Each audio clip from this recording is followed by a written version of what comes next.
Ketika kalian masih kecil, orang tua kalian mungkin gemar menceritakan dongeng pengantar tidur seperti Cinderella, Rapunzel, Snow White, atau dongeng lokal seperti kisah si pahit lidah, Malin Kundang, legenda Danau Toba, legenda Danau Raya, atau legenda Bukit Sulap.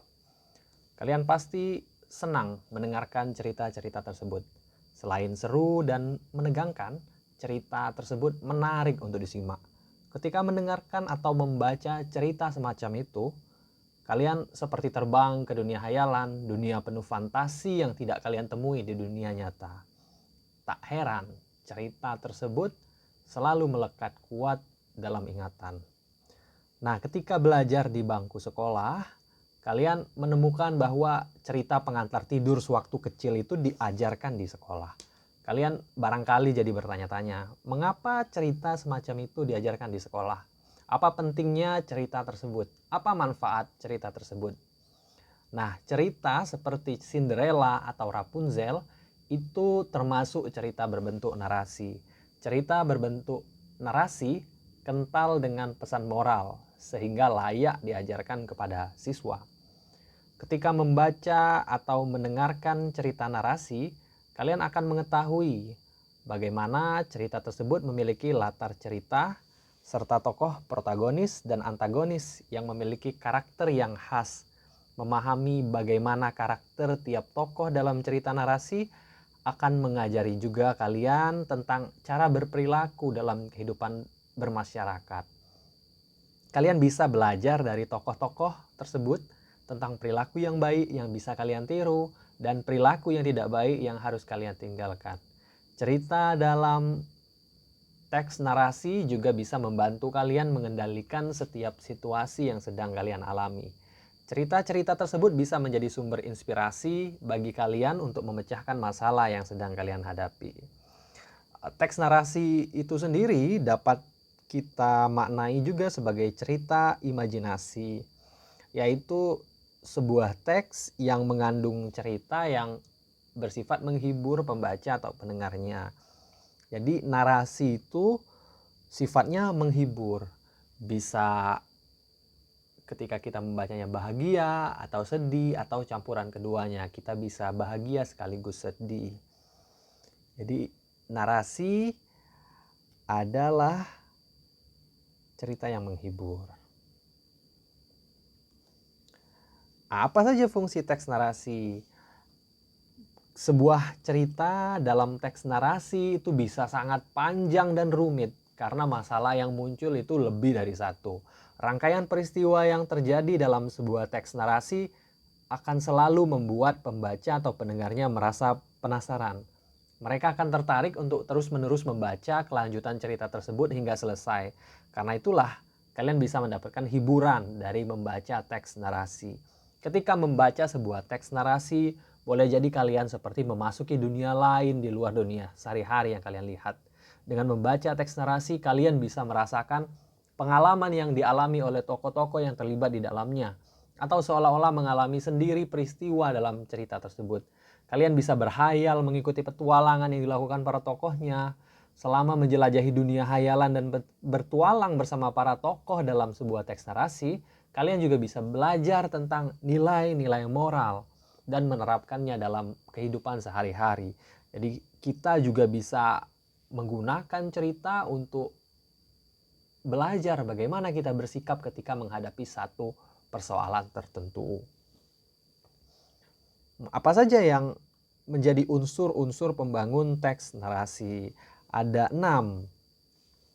Ada tokoh dan penokohan, ada alur, ada latar, ada sudut pandang, ada tema, dan ada amanat. Kita bahas satu-satu ya. Pertama, tokoh dan penokohan. Tokoh itu siapa saja yang menjadi pemeran dalam cerita. Nantinya di tokoh ini bisa ada 3 nih. Ada tokoh protagonis,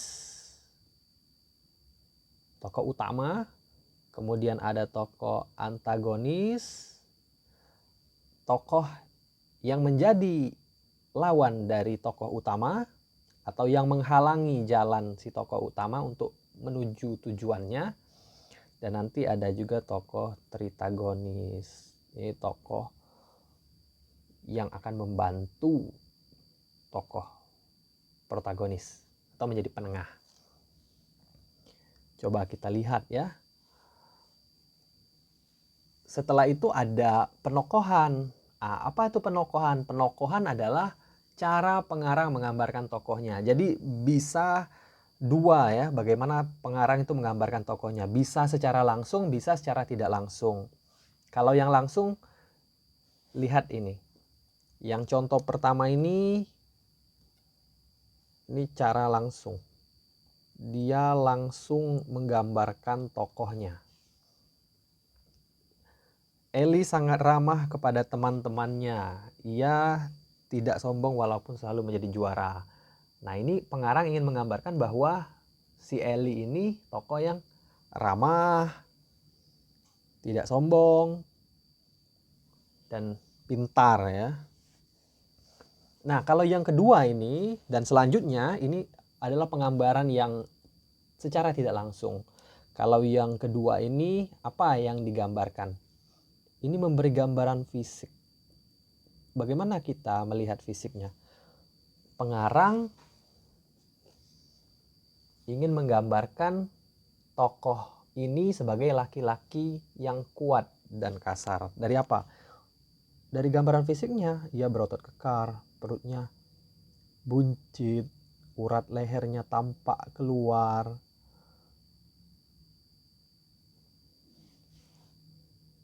Ini tidak langsung juga ya.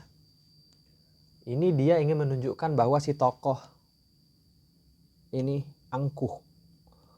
Jadi ini dia pengarang menunjukkannya dari perilaku.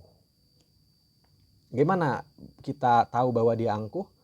Ini Sony ini kalau jalan dia selalu menengadah dan membusungkan dada. Ketika lewat di depan tetangga jarang menyapa. Ini kan perilaku yang sombong. Apalagi ini yang keempat. Ini secara tidak langsung juga ya. Dia pengarang menggambarkannya lewat apa? Lewat bahasa. Lewat suara si tokoh. Kenapa? Apa yang ingin digambarkan? Yang ingin digambarkan adalah sosok pemarah dan sombong.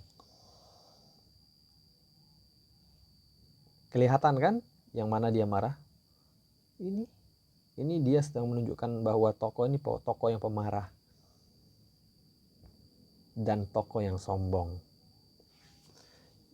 Yang kelima, pengarang bisa menggambarkannya lewat apa? Lewat lingkungan. Lewat lingkungan kehidupan tokoh. Rumahnya tidak jauh dari bantaran sungai yang airnya keruh walaupun tidak turun hujan. Ini menunjukkan apa? Oh, ini tokoh yang miskin dan dia tinggal di tempat yang kumuh. Nah, kalau alur apa? Kalau alur itu ada 3. Ada alur maju, ada alur mundur, ada juga alur campuran. Bagaimana kalau alur maju? Kalau alur maju berarti dia ceritanya dari awal ke tengah ke akhir. Contohnya gini misalnya ya. Jadi ini awal, ini mulai memuncak, ini puncaknya, kemudian ini mulai menurun dan mengalami penyelesaian, dan ini akhir cerita. Jadi dia berurutan nih ceritanya dari awal sampai ke akhir. Nah, itu tadi alur maju. Kalau alur mundur seperti apa? Nah, alur mundur ini seperti ini misalnya. Dia dimulai dari tengah misalnya ya.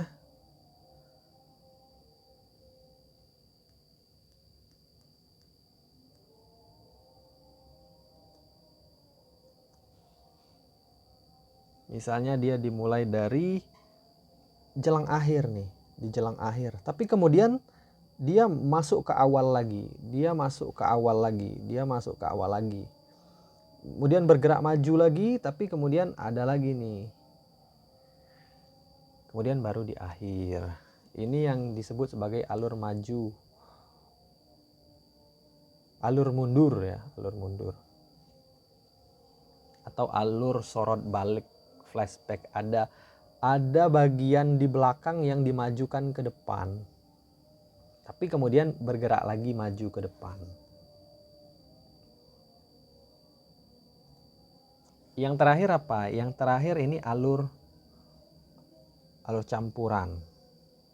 Jadi dia tidak lurus atau kronologis. Mungkin ada yang flashback, ada yang kemudian terus menerus mundur. Contohnya seperti apa? Contohnya misalnya dimulai dari akhir misalnya. Oh, dimulai dari akhir. Kemudian mundur ke belakang sedikit sebelum berakhir. Kemudian mulai lagi dari awal. Dia lurus lagi, kemudian dia kembali lagi. Jadi ini akhir. Kemudian dia akan mundur lagi ini. Seperti ini. Ini yang dinamakan sebagai alur campuran. Apalagi unsur yang membangun teks narasi. Latar ya, latar itu ada 3. Ada latar tempat, waktu, suasana. Jadi latar itu tempat, waktu, suasana ketika peristiwa dalam cerita itu berlangsung. Sudut pandang adalah posisi yang diambil pengarang untuk menceritakan tokohnya. Bisa sudut pandang orang pertama, sudut pandang orang kedua, sudut pandang orang ketiga. Kalau orang pertama apa misalnya? Oh, dia pakai aku, saya. Kalau sudut pandang orang kedua dia pakai apa? Kamu, engkau. Kalau 3 apa? Dia bisa pakai nama, bisa pakai dia atau ia.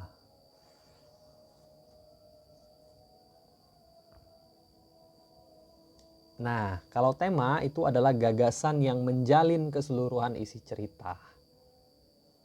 Sementara amanat apa saja yang hendak disampaikan pengarang kepada pembaca melalui karyanya. Nah, coba refleksi, apa saja yang sudah kamu pahami? Apakah kalian sudah memahami ketiga tujuan pembelajaran hari ini? Kalau sudah, ayo kita kerjakan kuis. Tautan kuisnya ada di WhatsApp grup ya.